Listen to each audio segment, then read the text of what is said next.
What is going on? Week 4, Start Sit Edition. Oh, yeah. You ready to go, Mac? Man, let's do it. It's almost time. I mean, heck, Week 3 just ended. Yeah. Now Week 4 is almost here.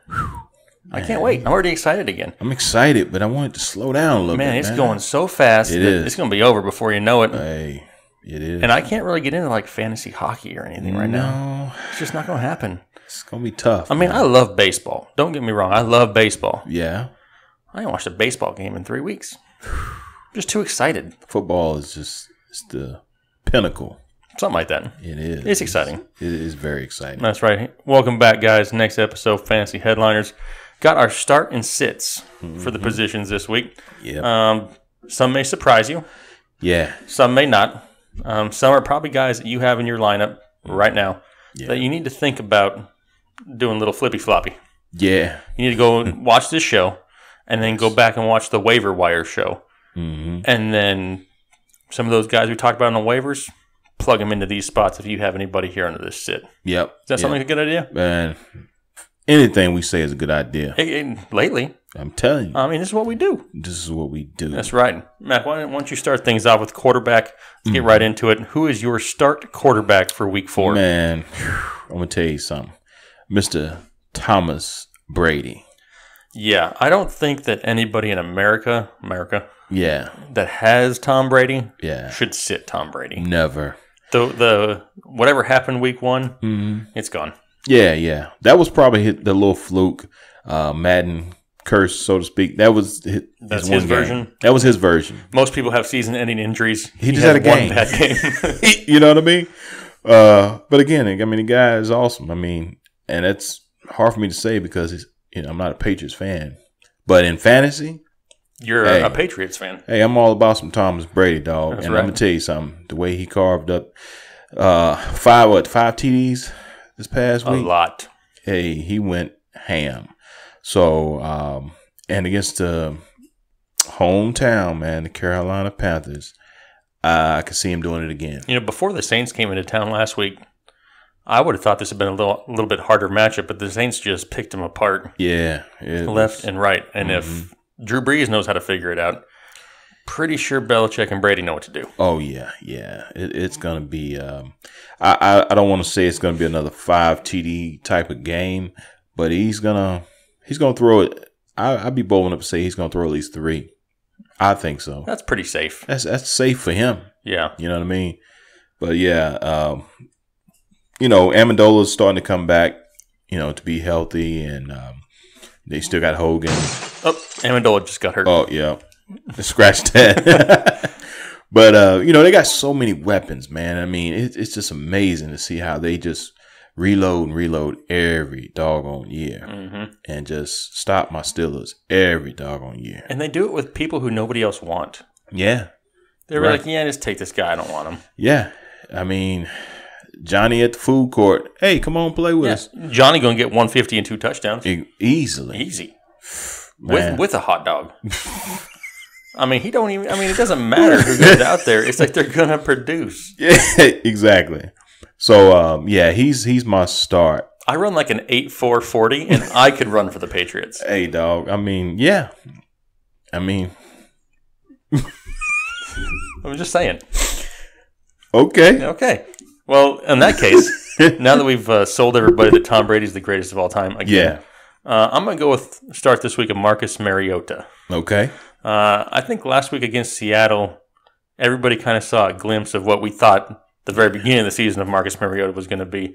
Yeah. 225, 2 touchdowns, another 27 yards on the ground last week against Seattle. Yeah. Seattle doesn't look like Seattle. No. All that talent on defense, and you can tell it's starting to frustrate him. I think Richard Sherman got 3 penalties on 1 play yesterday. Yeah. You can just tell they're not mentally in it. No. And they never are at the beginning of the year. Seattle is the second half team. They have been for years. Yeah. But Marcus Mariota, and this was without Corey Davis. That was out their top acquisition, their rookie for the year. If Corey Davis comes back and is healthy and add it to this team that already has, Henry and Murray, whoever is their running back for the day. Yeah. With Rashard Matthews and Delaney Walker, and when Corey Davis comes back and Eric Decker, plenty of opportunities. Yeah. Yeah, I like Mariota a lot, man. And like I said, he's got so many weapons. And he's so poised, man. I mean, he's starting to look like that veteran QB. You know what I mean? I know him and Jameis came in at the same time, but I'm almost going to give him he's slight edge. past Jameis. Yeah. Which is weird because I think preseason, I would have thought that Jameis would be where Marcus is at. Yeah. But Mariota's, he just looks like he said more seasoned. He looks more. I mean, he took a late hit out of bounds by Sherman yesterday. Got right up and shook it off and walked back and threw touchdowns. I mean, he didn't do like some of these other young kids would do, is get up in their face and argue. No, he just went about his business. Yeah, and he's got Houston this week, and Houston is a tough defense, but Tom Brady just torched the secondary. Yeah, and it's not like they can take away just one receiver. Right, they've got multiple. So Marcus Mariota's a good start for the week. Yeah, I agree with that. Sticking with quarterbacks, I want to go with my sit of the week. Whew. This right here, man, I'm telling you, it pains me to even say this because I love it. Being a Steeler fan. But again, you have to take your heart out of it and use your head. So I'm going with Big Ben. Hell yeah! Come on, man. Coming from the Cardinals fan, but anyway, a tear in my eye. Yeah, it's amazing. Again, I hate to say this, but like I said, doing this for the fans here, and we got to be strictly business.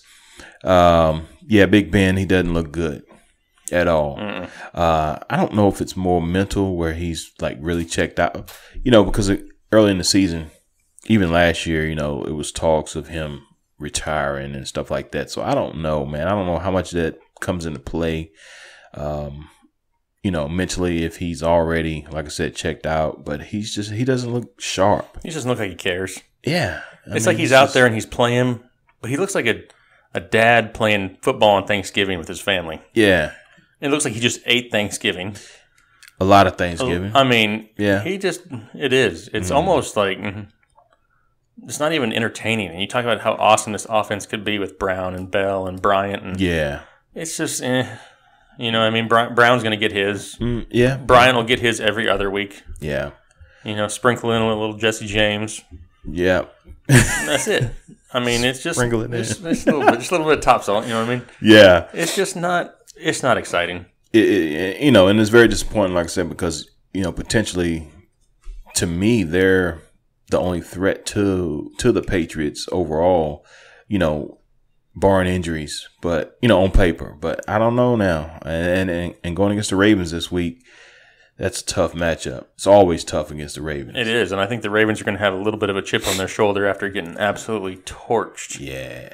By the Jaguars. I mean, getting torched is one thing, but getting torched by the Jaguars is another thing. Yeah, in London. Yeah. I mean, you're not even American. You're getting beat. Yeah, I know. You go. You need to come back here and handle your business. Yeah, that's right. From my sit of the week, I'm going Mr. Cam Newton. I know we talked about him before, and he just doesn't. He just doesn't trust himself yet. No. I don't know if he's worried about the shoulder or if he's just a lack of confidence in it. But he's just not looking downfield. He doesn't have the accuracy.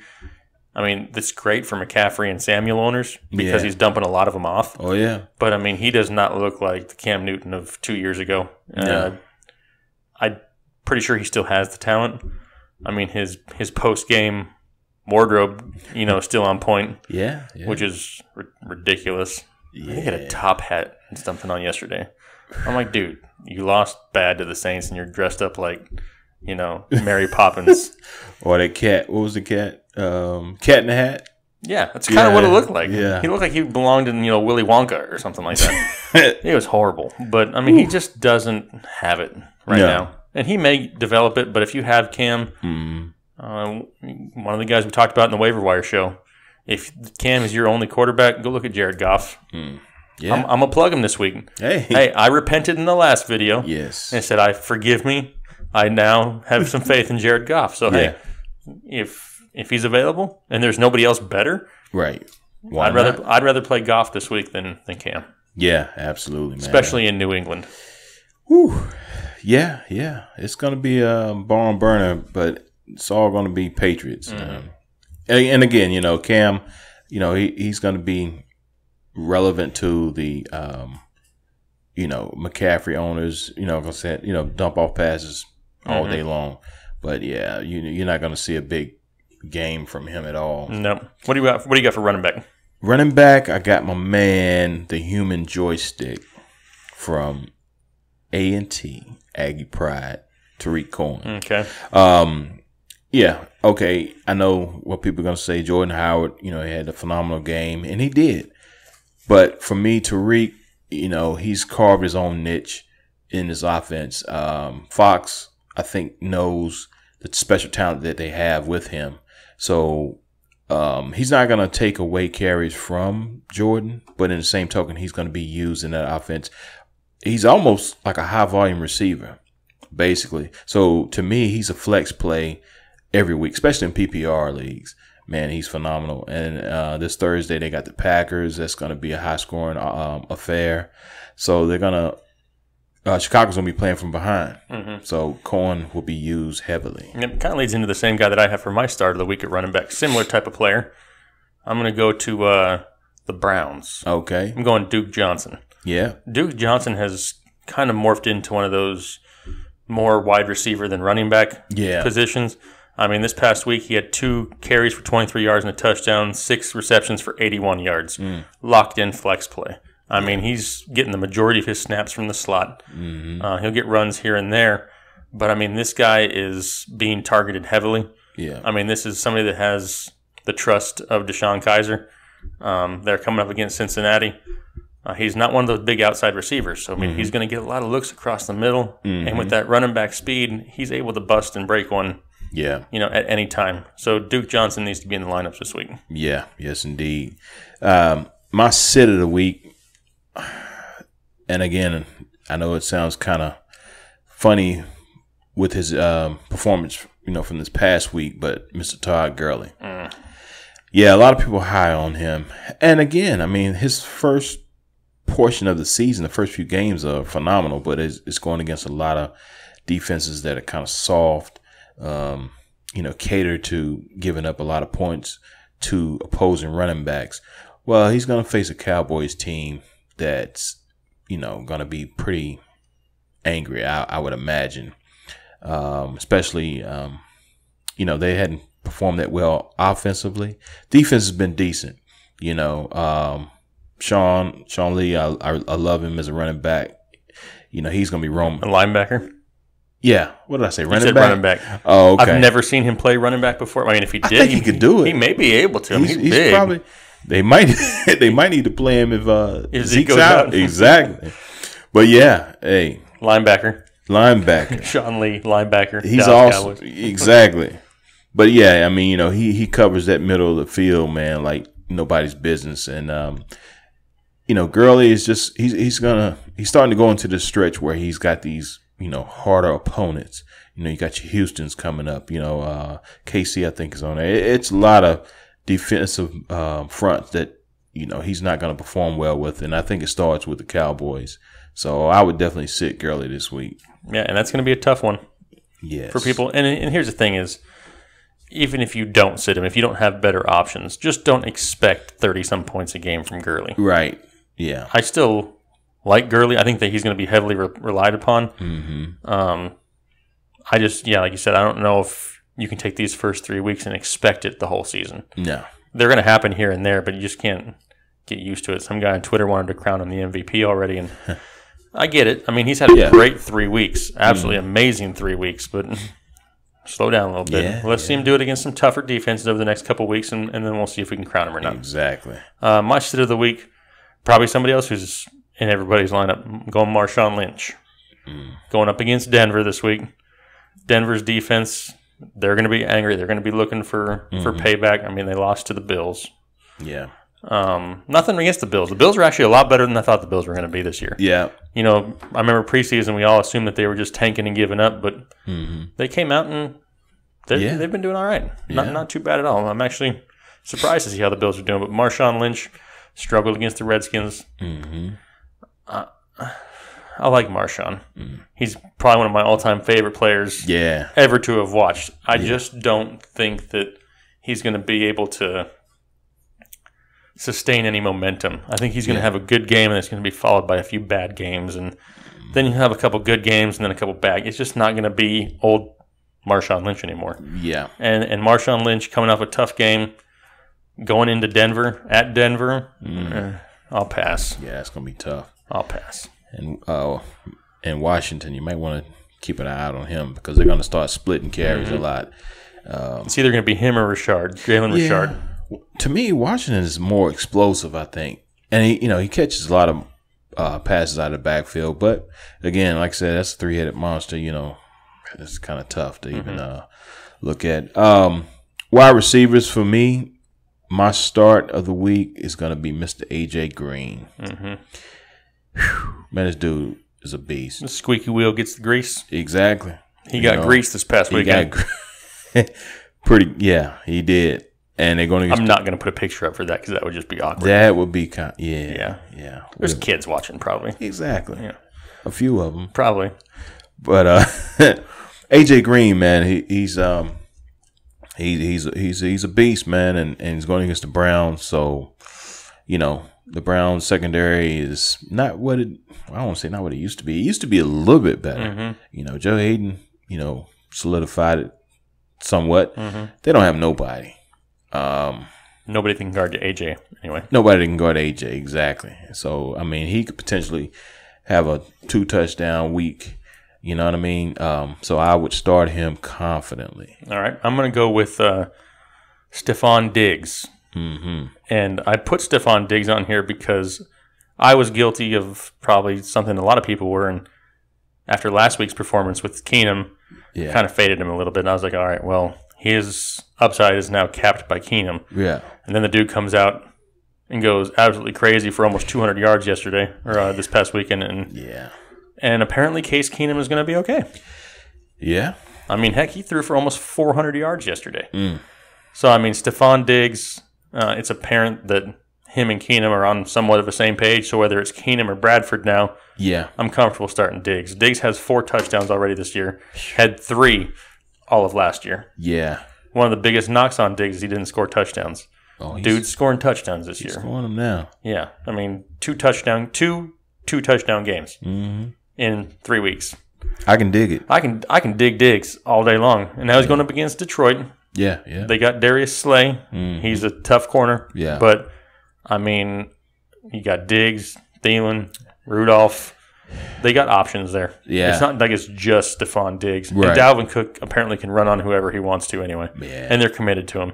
So, Stephon Diggs, I would recommend, definitely wide receiver 2, if not flex play from here on out. Yeah, I definitely agree with that. My sit of the week is Mr. Terrell Pryor. TP. Yeah, I'm a little disappointed in that, but again, like I said, this is fantasy, so we take our hearts out of it because I really like Terrell Pryor. And I still think he has so much potential. Yeah, I should have had the toilet sound effect queued up, but I didn't. I mean, and the thing is, I think if you're a Terrell Pryor owner, if you get a better offer out there, by all means, I can't talk against it, but for the, the same token, I think he's got so much potential. But right now, him and Kirk Cousins they're not on the same page, and I don't know when they're going to get on that particular chapter. So. Especially if Doxson's healthy. Yeah. If Doxson's healthy and can come around, he's going to start taking away some of these looks that Pryor's been getting. And then Crowder, and then, you still got Thompson there. And Vernon Davis or Jordan Reed. Exactly. So, and they're going against the Chiefs this week, which still have a pretty decent secondary. So, I would definitely sit Terrell Pryor this week. At least until he can start showing that he's on the same page. Exactly. Yep. Yep, absolutely. For my sit, dude had a huge game last week. Looked really good last week. Yeah. A lot of people probably didn't have, they may have had him in the lineup. Mr. Pierre Garçon. He's going to Arizona next week. Yeah. And everybody knows what's on one half of Arizona's secondary. Yeah. Mr. Patrick Peterson just shuts people down. Yeah. I mean, can you argue that he's not the best corner in the league? Right now? Right now? Yeah, I'd say that. I mean, Xavier Rose is pretty good. He's up there. But yeah, PP, is all right with me. Yeah, I mean, he is. I'm down with OPP. Yeah. you know me. Woo! You know what I mean? That's a good one. He is. And now this is, Yeah. we'll put this little asterisk out there. This is being recorded before the Monday Night Football game. Exactly. So we don't know what will happen tonight yet. But Patrick Peterson is a shutdown corner. Yeah. I mean, this is old school, shutdown corner. Yeah. He's aggressive. He's physical. He follows the top wideouts anywhere they line up. I mean, he's going to be locked in on Garcon. Yeah. So I would not expect a whole lot from Garcon, especially not what he did last week against the Rams. No, not at all. My start of the week for tight end position, I'm going to go with Mr. Charles Clay. Charles, the Bills are playing Atlanta this week. Tyrod doesn't have a lot of options, but it's been shown and proven that he does. He likes Clay. He locks in on him. Clay typically he can get between 8 to 10 targets a game, which is really good for a tight end. You're not expecting, if you don't have Kelsey, Gronk, one of those two, you're not going to expect a lot out of your tight end position anyway. But Charles Clay, even Ertz, I'll put Ertz in there now. But Charles Clay, for me, is a trending upward tight end, and he's going to get peppered with targets, especially against Atlanta. So I really like him this week. Yep. My tight end start of the week, I'm not going to say it's a shot in the dark because the guy's getting 4 to 5 catches a week. But I think this is the week that he busts out for his touchdowns. That's Mr. Evan Ingram of the New York Giants. They're going to Tampa Bay. Tampa Bay apparently had this world-class defense that has no idea what it's doing. Yeah. I mean, Quan Alexander battling injuries.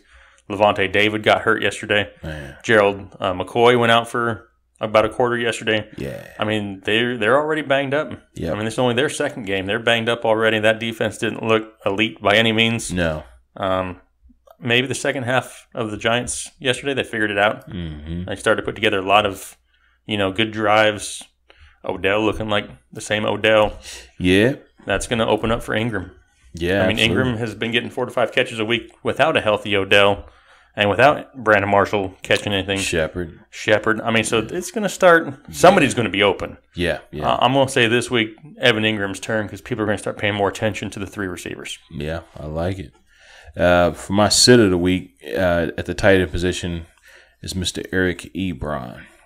A lot of people have been high on him past couple weeks, and he had a decent game, a decent showing this past week. He's still going to get targets in that offense, but they're going against Minnesota. Minnesota's defense is clear. I mean, easily top 5 this year so far, and I don't see him. Well, first of all, I don't even see Detroit being in the red zone that much against Minnesota. But if they do, maybe Golden Tate. I know he's going to be shadowed by Xavier, but Ebron to me hadn't showed enough consistency to be considered, a top tight end as of yet. I know it's still week 4, but right now, like I said, I don't like him at all against Minnesota. Yeah, that's not going to be a good matchup. No. I'm going to cheat a little bit. I got 2 names, but they're on the same team. I'm going to go with the Chargers, Gates, Henry as my sits. And the only reason I'm going to say that is because this almost has the making of a New England backfield to me. You're never going to know somebody's going to get a touchdown, somebody's going to get some receptions, but you're never going to know who. Yeah. At first, I thought that once Gates broke the record, the reins would pretty much be handed off to Hunter Henry. But they're not really. I mean, Gates is still going to be involved. It's not like Gates is just going to sit on the sidelines now. Right. And Gates is obviously one of Rivers' favorite targets. I don't know who I would start, so I'm just going to sit both of them. Yeah, I agree. Well, I think the thing that really hurt Hunter Henry especially is having a healthy Keenan Allen back. Keenan Allen is soaking up targets, man. I mean, Rivers will look for Keenan Allen. I don't care if he's covered in aluminum foil somewhere. He's got an ugly beard. Yeah. It kind of is like, I don't know how to explain it. It's like, ugh. And it's like coming out from his chin strap, and he looks like I saw it this past weekend. And I was like, that's not cool. Yeah. Some beards are cool. Right. That beard's not cool. No. Maybe it's better without the helmet, but with the helmet and the chin, anyway. It looks funny, yeah. It's funny looking. But side note. Yeah.